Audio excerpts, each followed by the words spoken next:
नमस्कार, मैं अनिकेत। V24 तास के हिंदी बुलेटिन में आपका स्वागत है। एक नजर डालते हैं हेडलाइंस पर। नागपुर में उप मुख्यमंत्री अजित पवार ने लिया प्रेस कॉन्फ्रेंस में हिस्सा। विभिन्न विषयों पर की चर्चा।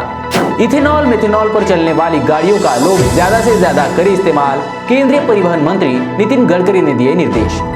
राज्य के पालक मंत्री नितिन राउत ने किया विभिन्न परियोजनाओं का उद्घाटन। मौजा इंदौरा में the press class of housing society में सीवर लाइन बिछाने का किया भूमि पूजन। अब खबरें विस्तार से। महाराष्ट्र के उप मुख्यमंत्री अजित पवार 2 दिन के नागपुर दौरे पर है। इसी दौरान कल 7 तारीख को पत्रकारों के साथ उन्होंने संवाद किया। उसमें डीजल पेट्रोल की बढ़ती कीमतों तथा देश में हो रहे लसीकरण के बारे में भी उन्होंने बयान दिया। डीझेल, पेट्रोल आणि घरगुती गॅस ह्याच्याही किमती एवढ्या वाढल्या। वास्तविक ह्या गरीबातल्या गरीब माणसापासून सर्वांनाच लागणाऱ्या ह्या बाबी आहेत। या काही ठराविक लोकांनाच लागतात अशातली गोष्ट नाही। डिझेल पेट्रोल वाढलं तर सगळंच वाढतं, कारण ट्रान्सपोर्ट वाढतं, सगळ्या काही गोष्टी वाढतात। त्यांनी त्याच्यात कृती केली की काही टॅक्स कमी जरी केलेला असला तरी दुसऱ्या मार्गाने तो पुन्हा तसाच ठेवला आणि आहे तीच किंमत ठेवलेली आहे। आणि माझा तर स्वतःचा दावा आहे, मी मागं पण एका ठिकाणी बोलून दाखवलं। काही काळामध्ये पेट्रोल 100 रुपये लिटर झालेले असं जर आपण आपल्या पाहण्यात आलं तर आश्चर्य वाटेल देऊ नका, एवढं जोरात हे पेट्रोल डिझेल वाढतंय। मागच्या काळामध्ये मला आठवतंय दुसऱ्यांदा मोदी साहेबांचं सरकार आल्यानंतर तुम्ही आठवा वर्ल्ड मार्केटमध्ये पर बॅरलचा दर एवढा कमी झाला आणि त्याच्यातनं खूप चांगल्या प्रकारे इन्फ्रास्ट्रक्चरच्या करता फंड्स अवेलेबल झाले आणि खूप म्हणजे काही काळ तर तुम्हाला आश्चर्य वाटेल की बॅरल 50 पैसे रुपयाला चाललेला होता। काही ठराविक काळात होता, पण असं कधीच घडलेलं नव्हतं। पण ते त्या काळामध्ये घडलं। बरेच दिवस ते ठराविक बॅरलचा दर राहिलेला होता, तो खूप कमी किमतीमध्ये राहिलेला होता।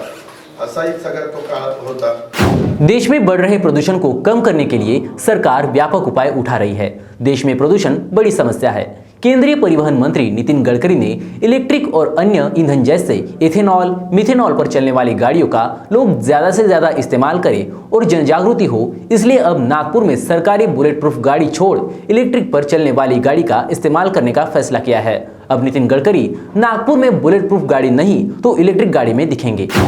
या देशाला लागणारं इंधन इथेनॉल असेल, बायो CNG असेल, त्यानंतर electric, methanol, biodiesel, bio CNG आणि हायड्रोजन फ्युएल असेल, हे या देशाचे इंडिजिनस फ्युएल बनले पाहिजे।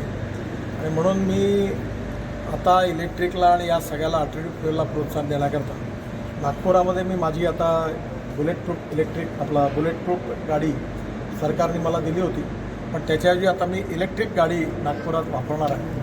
आणि जनतेला माझं आव्हान आहे की याच्यात बचत पण आहे, पण नागपूर हे सुंदर, स्वच्छ आणि प्रदूषणमुक्त करावं याकरता नागपूरच्या सर्व गाड्या ज्या आहेत सरकारच्या त्या हळूहळू CNGवर कन्वर्ट कराव्या आणि नागपूरमध्ये इथेनॉलवर चालणारी बाईक, स्कूटर यावी आणि फ्लेक्स इंजिनमध्ये जे इथेनॉलचे पंप आता 3-4 महिन्यात सुरू होतील त्यामध्ये पेट्रोलच्या ऐवजी 100% इथेनॉल पेट्रोलच्या गाडीत टाकता येईल। आज से 5वीं से 8वीं तक की कक्षाएं शुरू होने जा रही है। शिक्षणाधिकारी मिश्री कोटकर के आदेश पर मनपा सीमा क्षेत्र के सभी स्कूलों में तैयारियां पूरी कर ली गई है। स्कूल के गेट पर ही बच्चों के स्वास्थ्य की जांच की जाएगी और सभी स्कूलों को निर्देश दिए गए हैं कि 100% शिक्षकों की उपस्थिति रहना जरूरी होगी। किशोरी से छेड़छाड़ करने वाले आरोपी को प्रमुख जिला सत्र न्यायाधीश संजय मेहर ने पोक्सो एक्ट की धारा 12 के तहत दोषी करार दिया है और 3 वर्ष की कारावास की सजा सुनाई है।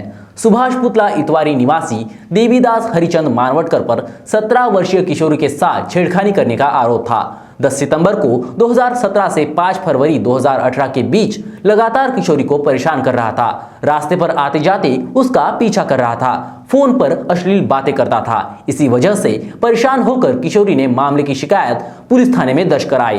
पुलिस ने तुरंत कार्रवाई करते हुए मामला दर्ज कराया। देवीदास को दोषी करार देते हुए 3 साल की सजा सुनाई। विश्व कैंसर दिवस के मौके पर HCG NCRIR cancer centre Nagpur ने कैंसर पर जागरूकता फैलाने के लिए व्हील्स ऑफ होप नामक साइक्लोथॉन ड्राइव का आयोजन किया।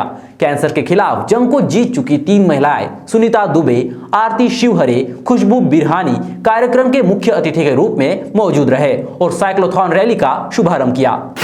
नागपुर में तकनीकी खराबी के बाद एयर अरेबिया को शारजाह के बांग्लादेश के चिटगांव में जा रहे विमान को आपात स्थिति में उतारा गया। एयर अरेबिया की विमान शारजाह से चलकर अपनी नियमित उड़ान पर था, लेकिन विमान जब नागपुर से गुजर रहा था तो उस दौरान पायलट को विमान में कुछ तकनीकी खराबी होने का पता चला।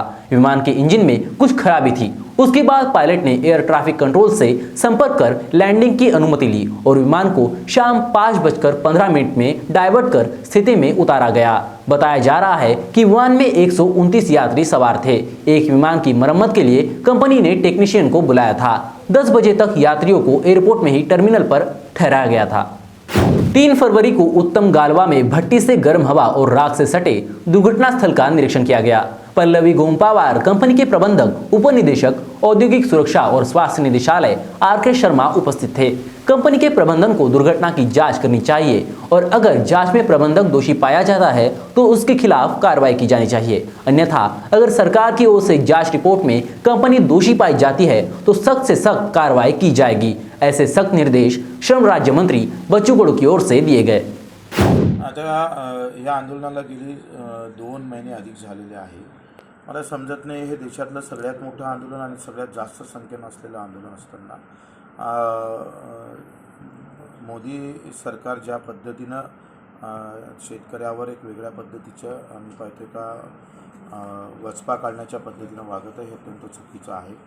कायदा मागं घेतल्यानंतर नुकसान काय होते, कोणाच्या तिजोऱ्या कमी होईल हे तरी मोदीजींना स्पष्ट करावं का या कायदा मागं घेतल्यानं शेतकऱ्याचं नुकसान काहीच होणार नाही, मग होणार कोणाचं नुकसान हे तरी स्पष्ट मोदी सरकारनं केलं पाहिजे। आणि नुकसान काहीच होत नसेल तर मग कायदा मागे घ्यायला अडचण काय, हाही प्रश्न आमचा आहे। आणि म्हणून मला असं वाटतं का अधिक अंतक शेतकऱ्याचा पाहू नये, आपण त्या शेतकऱ्याच्या मतदानावरच तुम्ही भूलथापा देऊन 2 वेळा निवडून आले, आता ते चालणार नाही। आपण जर असंच चालू राहिलं तर त्याचा उद्रेक होईल हे मात्र निश्चित आहे। पालक मंत्री डॉक्टर नितिन राउत ने शहर में विभिन्न विकास कार्यों का उद्घाटन किया। नागपुर सुधार प्रन्यास के तहत आने वाले दलित बस्ती सुधार योजना 2019-2020 के तहत मौजा इंदौरा में depress class of housing society में सीवर लाइन बिछाने का भूमि पूजन पालक मंत्री नितिन राउत द्वारा किया गया। 8.8 लाख रुपए की प्रस्तावित लागत के साथ सीवर लाइन लगभग 350 मीटर लंबी होने वाली है। दलित बस्ती सुधार योजना के तहत मौजा इंदौरा माया नगर में बुद्ध प्रतिमा के बगल में विपश्यना केंद्र और पुस्तकालय के निर्माण के लिए ग्राउंड ब्रेकिंग समारोह आयोजित किया गया था। यहाँ 400 वर्ग फीट जगह पर 2 मंजिला रीडिंग बिल्डिंग बनाई जाएगी। इसके अलावा इस योजना के तहत मौजा नारी में डारवाड़े लेआउट में सड़क तोड़ने का काम ग्राउंड ब्रेकिंग कार्य किया गया था। सड़क 500 मीटर लंबी और 9 मीटर चौड़ी होगी। इस कार्य के लिए लगभग 21 लाख रुपए मंजूर किए गए हैं। आवश्यकता अनुसार इस क्षेत्र में बिजली के खंभे और स्ट्रीट लाइट स्थापित करेंगे, ऐसा आश्वासन पालक मंत्री नितिन राउत की ओर से दिया गया था। और ताज़ा अपडेट्स ले सकते हैं। फिलहाल दीजिए इजाजत और लगातार अपडेट्स जानने के लिए बने रहिए हमारे साथ, देखते रहिए V24 तास। नमस्कार।